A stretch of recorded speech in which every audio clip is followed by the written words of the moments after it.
पिछले पार्ट में beast God के शैडो ने एक्सोफैंग के ऊपर हमला कर दिया था और एक्सोफैंग ने भी अच्छा मुंह तोड़ जवाब दिया था, उसको लगभग एब्जॉर्ब ही कर लिया था, लेकिन वो अब वहां से भाग गया था। और अब कहानी आगे। नमस्कारम शुभारंभ किंग इंसेक्ट को दिखाया जाता है जहाँ पे फैंगसेंग वैली के सारे लीडर और डिसाइपल आए होते हैं। वो अब बीस्ट गॉड की बात करने लगते हैं और उसका खतरा बताने लगते हैं और बोलता है फैंगसेंग वैली का लीडर कि अब वो शैतान वापिस आ गया और उसको अगर हराना है तो हमें मिलकर लड़ना होगा, क्योंकि मैं अकेले उसको किसी भी हाल में नहीं हरा सकता। ये मुझको भी पता है, तुमको भी पता है, तो मैं ऑफर करता हूँ कि हम सब साथ में लड़ेंगे। और इतना सब बोल के वो सारे सेट को रिक्वेस्ट करने लगता है और उनको बोलने लगता है तुम सबको पता है कि बीस्ट गॉड कितना खतरनाक है, वो हम में से किसी को नहीं छोड़ेगा, पूरी दुनिया तबाह कर देगा, उसके इरादे हम में से किसी को पता नहीं है। पिछली बार तो एम्पीरियस थी, उन्होंने सील कर दिया था, इस बार अब उसको कोई नहीं रोक सकता, इसलिए हमें अभी से पहले एक्शन लेना होगा। जिसको सुन के किंग का मास्टर बोलता है तुम्हारी बात बिल्कुल सही है, उसके इरादे हम सबको नहीं पता है और वो हर जगह जहाँ जा रहा है आतंक मचा रहा है, सबको मार रहा है। ये फिक्र मत करो ब्रदर, हम तुम्हारे साथ हैं, मेरे डिसाइपल भी साथ हैं और मैं कोशिश करूंगा कि बाकी सेक्ट वो सब भी हमारे साथ आ जाएं। तो सुन के पहले सेक्ट का लीडर बोलता है बढ़िया है, क्यों ना हम लोग इस अलायंस को और ज्यादा मजबूत करें, इसलिए मैं अपने सबसे खास डिसाइपल ली की शादी जी से करना चाहता हूँ। क्यों आपको सेक्ट मास्टर मंजूर है? जिस पे मास्टर बोलते हैं ये तो बहुत अच्छी बात है, लेकिन जी की मास्टर तो साइड में बैठिए, मेरे को उसके फैसले का इंतजार है। अगर उसको मंजूर है तो फिर मेरे को भी कोई दिक्कत नहीं है। हाँ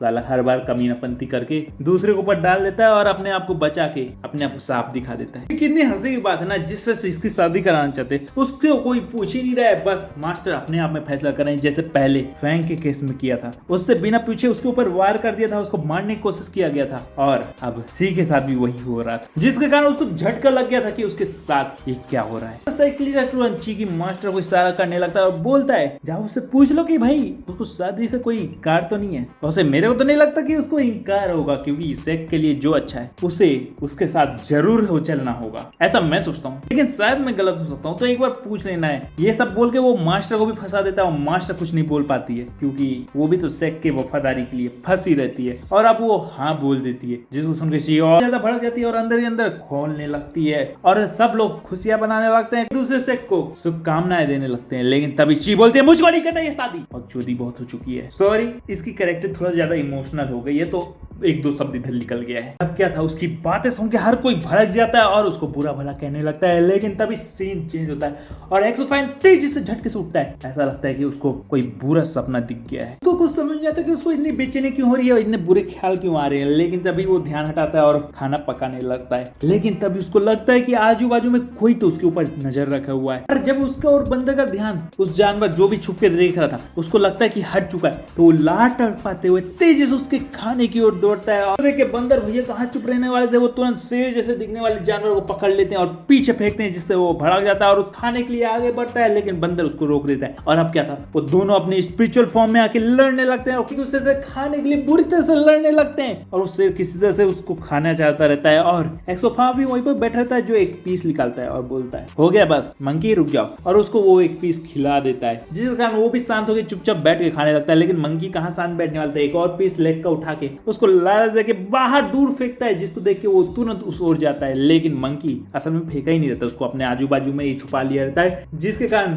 उसको कोई पीस नहीं मिलता है और वो भड़कने लगता है और मंकी उसको चिढ़ाने लगता है। तभी वहां पे बीस्ट गॉड आ जाता है, जिसको देख के एक्सफैंग चौंक गया था कि जंगल में एक नॉर्मल इंसान क्या कर रहा है। हाँ उसको नहीं पता कि ये बीस्ट गॉड है। और अब क्या था, उनकी आगे बातें होने लगती है और बीस्ट गॉड बोलता है देखो ना मैंने इसको पाला है, लेकिन भूख के कारण ये तुम्हारी बात भी मान, इंसान तो इंसान है, जानवर को भी भूख ने कमजोर कर डाला है। तो फिर मुसाफिर तुम ही बताओ कि इंसान और जानवर में भला क्या ही फर्क होता है जब दोनों एक जैसा ही व्यवहार करता है। जिसपे एक्सफैंग बोलता है नहीं, इंसान मतलबी भी हो सकता है, सेल्फिश भी हो सकता है और सिर्फ अपने फायदे के लिए बिना भूख लगे भी किसी को हानि पहुंचा सकता है, लेकिन जानवर ऐसा नहीं करता है। जिसपे वो बोलता है अरे तुम तो इमोशन की बात कर रहे हो, वो तो इंसान के अलावा जानवरों में भी होता है। चलो मैं तुम्हें एग्जाम्पल देता हूँ। आगे बीस्ट गॉड बोलता है और बोलता है जो तुम खाना बना रहे हो वो भी तो कोई जानवर ही था जिसको तुमने मारा था, उसको भी दुख और दर्द हुआ था, उसके परिवार को भी बुरा लगा होगा। बताओ मैंने कोई गलत कहा है? इंसानों के अलावा जानवरों में भी तो इमोशन होता है, फिर दोनों में फर्क ही क्या है? तो अभी भी तुम्हें विश्वास नहीं हो रहा मेरी बातों का, तो मैं तुम्हें मार देता हूँ। तुम्हारी फैमिली जो कमजोर होगी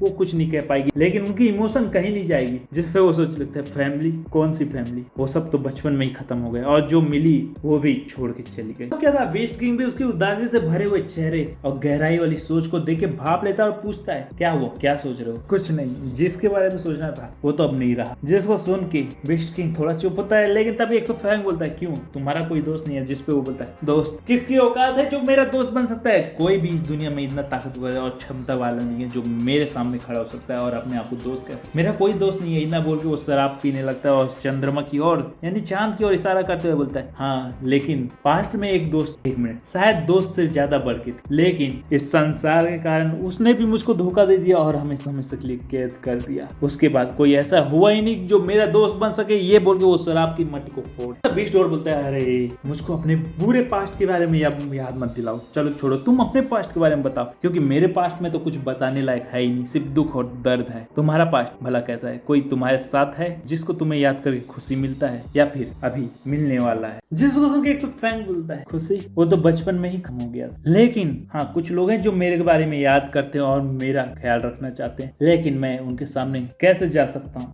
लेकिन फिर भी एक बार जाके मैं देखना जरूर चाहूंगा। और इतना बोल के सीन शिफ्ट हो जाता है और हमको एक्सो फैंग के मास्टर और उसकी वाइफ को दिखाया जाता है जो आपस में बात कर रहे थे और वो बोलते हैं कि ची कितनी पागल है, भला वो शादी से क्यों इनकार कर दिया? आखिर वो अभी भी एक्सो फैंग को क्यों याद कर रही है? और ये सब एक्सो फैंग वहां पहुंच के सुनता रहता है और उसको अब समझ में आता है कि उसको घबराहट क्यों हो रही है और उसको पता चलता है कि ची को इसी कारण पनिशमेंट मिला है। जिस पे मास्टर और आगे बोलने लगता है, वो लड़का, उसको इतनी बात समझ में नहीं आ रही, जिस पे उसकी वाइफ बोलती कि उसमें उसकी गलती क्या है? आखिर तुम्हें भी पता है कि उसके साथ जो हुआ था वो सब गलत हुआ था, उसको तो अपनी सफाई देने का मौका भी नहीं मिला था। इससे पहले उसको कुछ समझ में आता है, उसका संसार ही उससे छीन लिया गया और जो भी आज वो बना है वो सब हमारे और इस सेक्ट की वजह से ही बना है, तो उसको दोष देना बिल्कुल गलत होगा। और ये सब सुन के एक्सो फैंग वहां से चला जाता है। हाँ उसके आंखों से आंसू भी गिरता रहता है। जाने के बाद मास्टर बोलते हैं, हाँ मेरे को पता है, लेकिन मैं क्या कर सकता हूँ? वो चाहते कि मैं उसको अपना डिसाइपल ना मानूं, लेकिन अगर मेरा बस चले तो मैं उन लोगों को मुंह तोड़। इतने में उसकी वाइफ रोक देती है और बोलती है, दीवारों के भी कान नहीं बोलना है, क्योंकि गद्दारों को थोड़ी समझ में आता है। हमें ची को दिखाया जाता है जो चंद्रमा को देखते हुए पहाड़ियों के बीच में खड़ी रहती है, जहाँ पे वो अपनी पनिशमेंट के लिए गई रहती है। वो चंद्रमा को आसमान में देखते हुए एक्सो फैंग को याद करती रहती है और सोचती रहती है, लेकिन तभी उसको कदमों की आवाज सुनाई देती है और वो सोचती है कि कोई सिस्टर आई है उसको समझाने के लिए। तो बोलती है, मुझे समझाने की जरूरत नहीं है, लेकिन तभी उसको महसूस होता है कि एक्सो फैंग पीछे उसके आगे रहता है। उसको देख के वो चौंक जाती है और सोचती है कि अभी भी वो सपना देख रही है, लेकिन थोड़ी देर बाद उसको समझ में आता है कि ये सपना नहीं, हकीकत है। एक्सो फैंग सच में उसके सामने आया रहता है। क्या था? दोनों की आंखें मिलती है और दोनों बिना बोले एक दूसरे से हजारों सवाल पूछने लगते हैं। क्या फाइनली एक्सो फैंग अब बातें करता है, बोलता है, कैसी हो सी? और मैंने सुना है कि तुम्हारी शादी होने वाली है, तो आखिर तुमने क्यों मना कर दिया? क्योंकि मैं करना चाहती थी। और तुम वहाँ क्यों खड़े हो? यहाँ आओ, यहाँ आके बात करो। जैसे सुन के एक्सो फैंग चौंक जाता है, लेकिन उसको अभी भी कुछ समझ में नहीं आता रहता है। उसकी फीलिंग बहुत ज्यादा कंफ्यूज हो चुकी रहती है और उथल फुथल चलती रहती है, लेकिन किसी तरह से वो कदम आगे बढ़ाने लगता है और बातें करने लगता है। आगे बढ़ते हुए बोलते, सी क्या तुम मेरे साथ चलना चाहोगी? जिसपे वो बोलती है, कहाँ? जहाँ ये रास्ता ले जाए मुझको नहीं पता, लेकिन अगर तुम बोलती हो तो हम साथ चल सकते हैं। ये बोलते हुए आगे बढ़ने लगता है। सुन के सी बोलती है, क्या तुम सच में अपने दिल से ये बातें चाहते हो कि बस सिर्फ मेरे को दुखी हो के ये सब बोल रहे हो? जिसको सुन के वो भी सोचने लगता है, क्या मैं सच में सिर्फ अपने इमोशन के कारण ये सब कह रहा हूँ कि दिल से भी चाहता हूँ? और इसी के साथ उन दोनों की आंखों में फिर से एक बार बातें शुरू हो जाती है और इसी के साथ ये एपिसोड खत्म होता है और ये बहुत इमोशनल होता है। लेकिन अगर मेरी बात मानो तो मेरे को इसीलिए सोल लैंड अच्छा लगता है, क्योंकि तेंसेन हर कोशिश अपनी पत्नी के लिए करता है, चाहे फिर वो सोल लैंड 5 में उसको पाने के लिए मरना होता है। ये मेरा सोचना है, तुम्हें क्या सही लगता है तुम्हें बताना है और मैं अगले एपिसोड में मिलता हूँ। Let's go.